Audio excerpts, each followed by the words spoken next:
schedulein buat anak itu akan muncul di sini. Nah, kebetulan di sini untuk kelas bahasa Indonesia ya, assignment membuat puisi gitu. Ini kalendernya. Baru ada 1 agenda, jadi yang terlihat baru 1. Kemudian di sini ada 3 kelas yang saya ampu. Kemudian ini to do. Nah, kebetulan ini sudah ada sudah ada 2 tugas untuk bahasa Indonesia kebetulan. Saya membuat 2 tugas untuk bahasa Indonesia.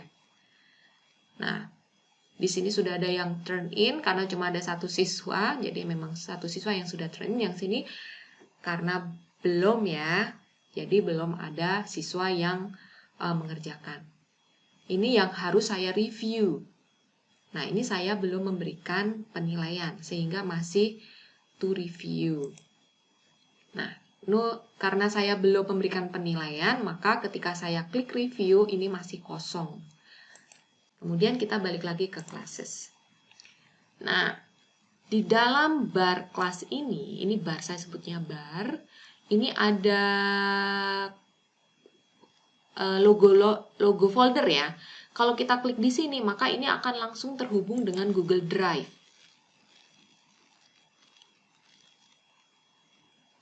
Nah, kebetulan untuk kelas bahasa Indonesia saya sudah punya 3 file, sehingga di dalam drive bahasa Indonesia sudah ada isinya.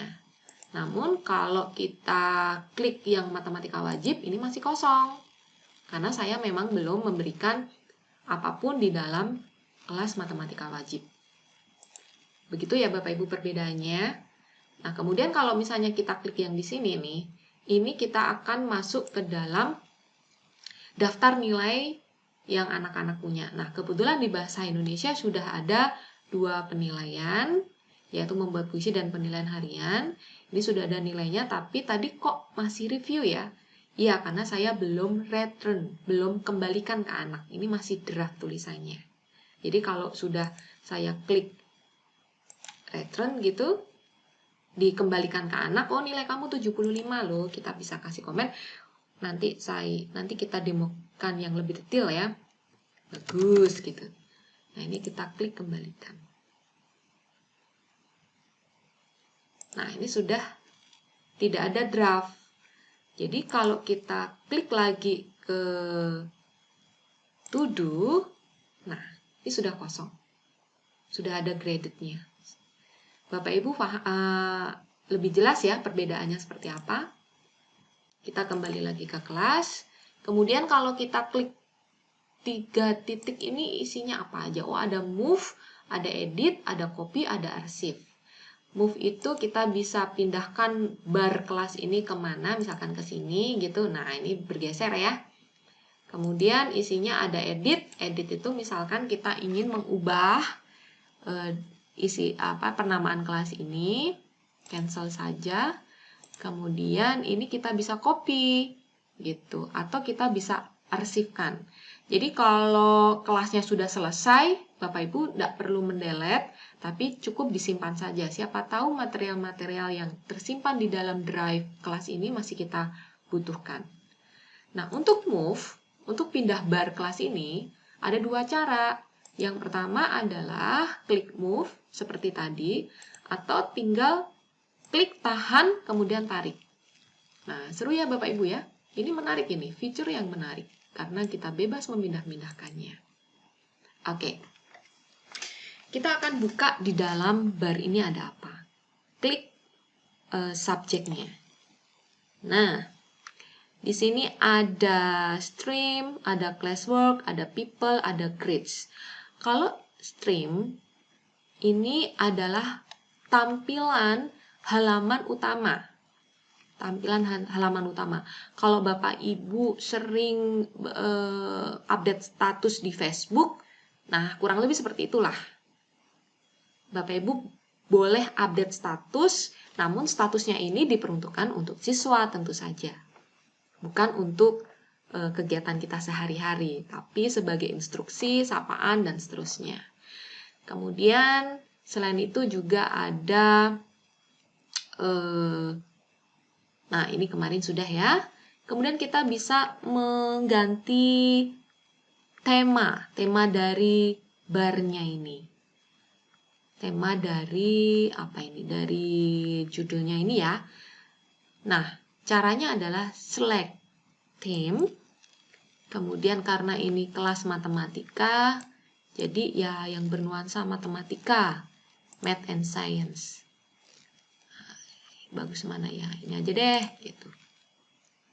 Oh, ini fisika ya, matematika kurang lebih ini gitu. Misal contoh.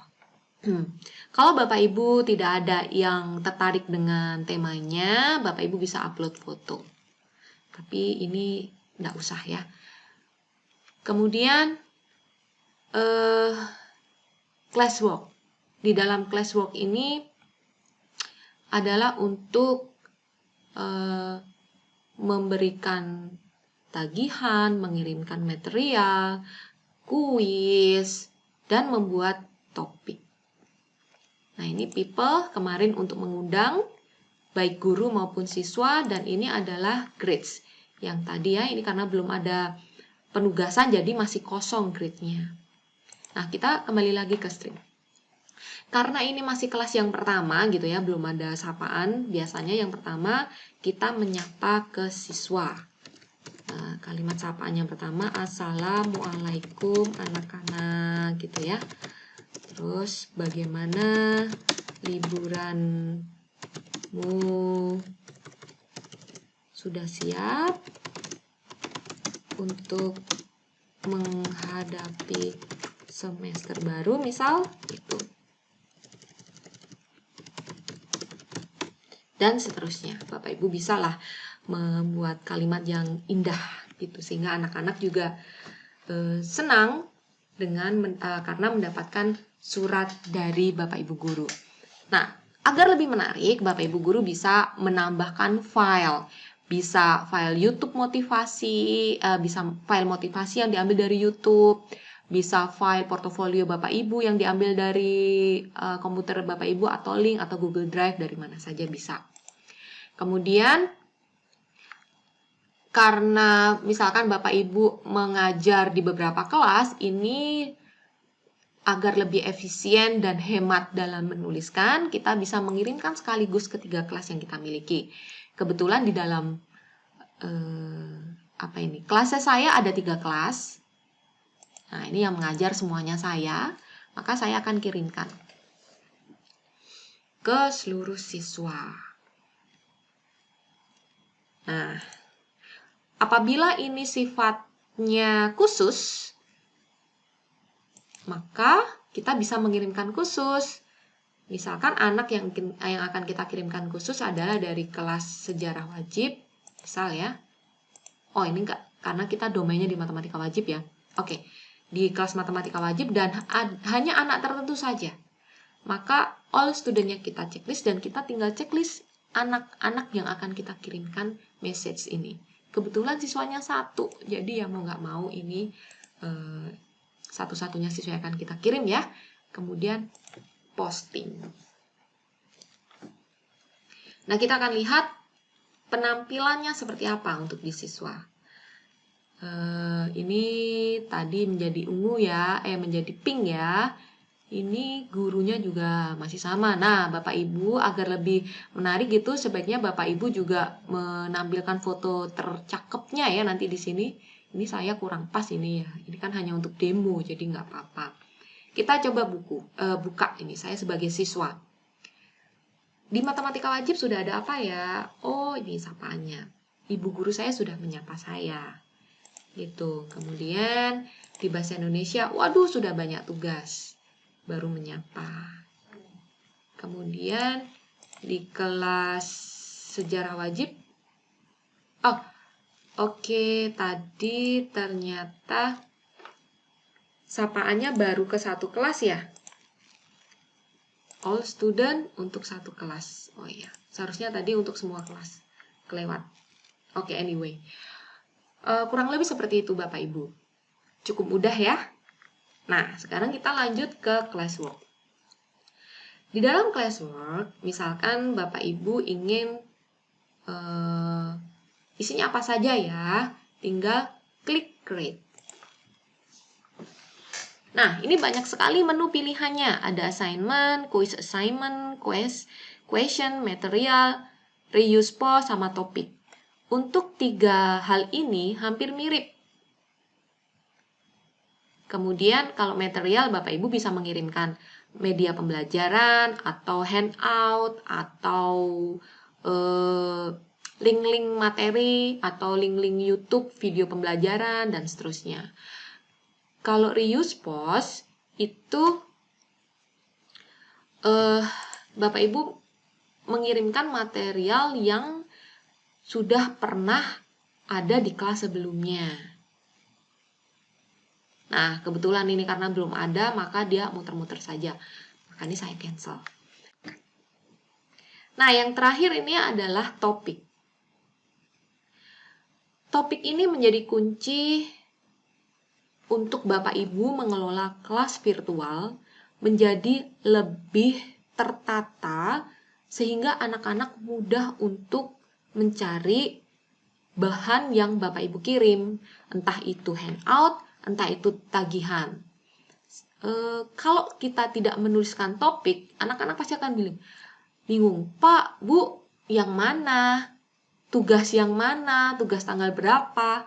Terkadang kita pun juga lupa kapan ya tugasnya, gitu kan. Tapi kalau dengan adanya topik, kita akan lebih mudah mengarahkan anak. Oke, tugas ada di topik, kan ini apa ya, matematika wajib. Oke, tugas ada di topik persamaan kuadrat gitu misal, dan seterusnya. Nah, cara membuat topiknya, karena ini matematika wajib,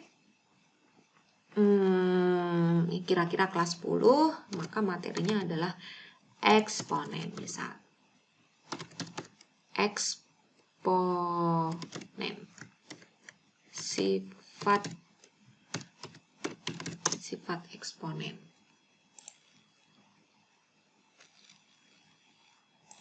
Saya tambahkan lagi, ini bentuk akar.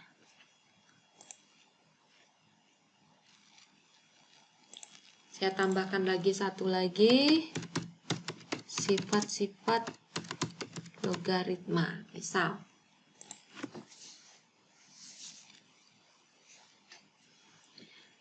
Nah, kita coba tampilan yang ada di siswa seperti apa ya Bapak Ibu ya. Tadi kan di kelas matematika ya. Klik. Siswa akan klik di classroom-nya. Oke, masih kosong ya Bapak Ibu ya. Karena memang belum ada penugasan apa-apa. Tapi kan sudah ada topik. Nah, di dalam topik harus kita isi. Misal, saya ingin mengisi material. Di sini sifat-sifat logaritma.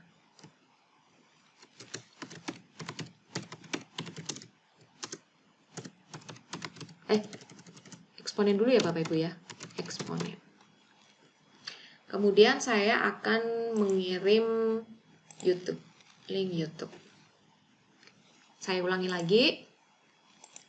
Saya akan mengirim link YouTube sehingga anak-anak bisa belajar terlebih dahulu. Sifat. Oke, saya ulangi lagi. Pertama, klik add, kemudian pilih YouTube. Nah, di sini sudah langsung Bapak Ibu tinggal memasukkan kata kunci yang akan YouTube cari nih. Misalkan sifat eksponen. Search. Nah, banyak sekali ya Bapak Ibu ya. Ini misalkan ini satu dulu gitu. Add. Kita boleh menambahkan lagi. Masih sama nih. Sifat eksponen misal.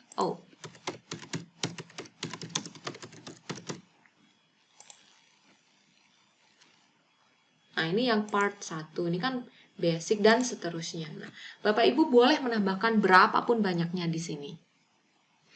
Kemudian ini kita bisa tambahkan deskripsinya. Silahkan pelajari sebelum pertemuan minggu depan. Itu misal.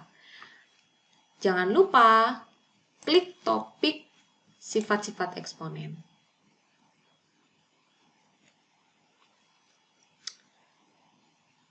Nah, tentu ini kalau misalkan kelas matematikanya banyak, Bapak Ibu bisa klik untuk seluruhnya atau hanya untuk kelas ini tertentu dan klik untuk beberapa siswa. Karena ini materi, maka kita kirimkan untuk seluruh siswa. Kemudian post. Oke, kita tambahkan lagi biar lumayan banyak material untuk misalkan pangkat 0 gitu ya. Ini add YouTube lagi. Oops.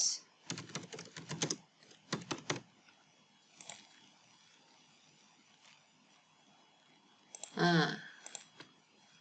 Oke, topiknya jangan lupa sifat-sifat eksponen. Pause. Kemudian kita akan tambahkan assignment-nya karena sudah belajar. Kemudian ini title-nya latihan 1 sifat-sifat eksponen.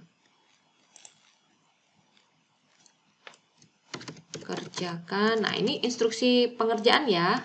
Kerjakan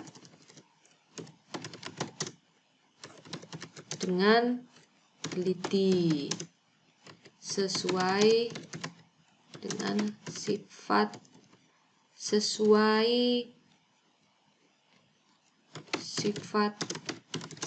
eksponen. Nah, untuk soal Bapak Ibu bisa klik add di sini atau create di sini. Bisa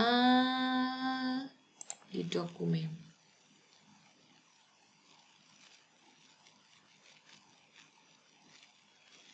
Nah, apabila Bapak Ibu klik dokumen, maka ini pengerjaannya secara online. Tapi sepertinya kalau untuk matematika kita ini ya, add file saja ya. Dan kalau Bapak Ibu sudah terlanjur klik yang seperti tadi, Bapak Ibu tinggal select saja, dia akan langsung hilang.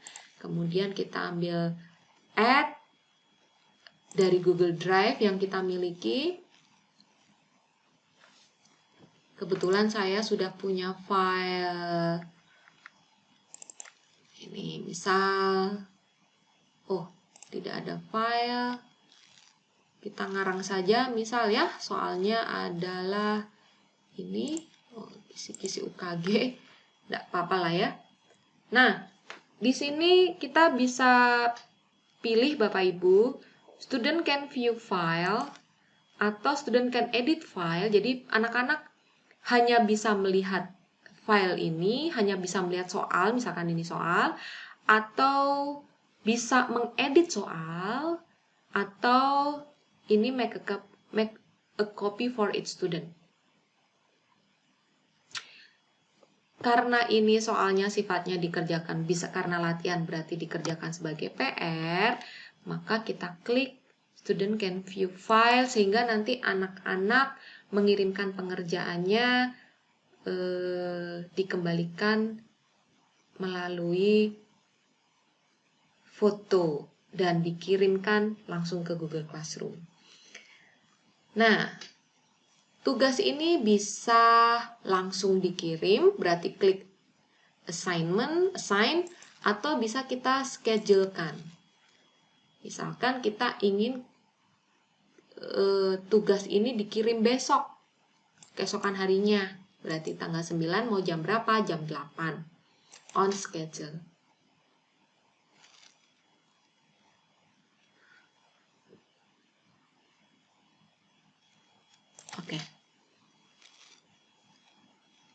Oke, ternyata nggak bisa. Oke, saya nggak bisa mengambil file ini. Anyway, ini saya hilangkan saja, tapi kita bisa menambahkan file ya Bapak Ibu ya.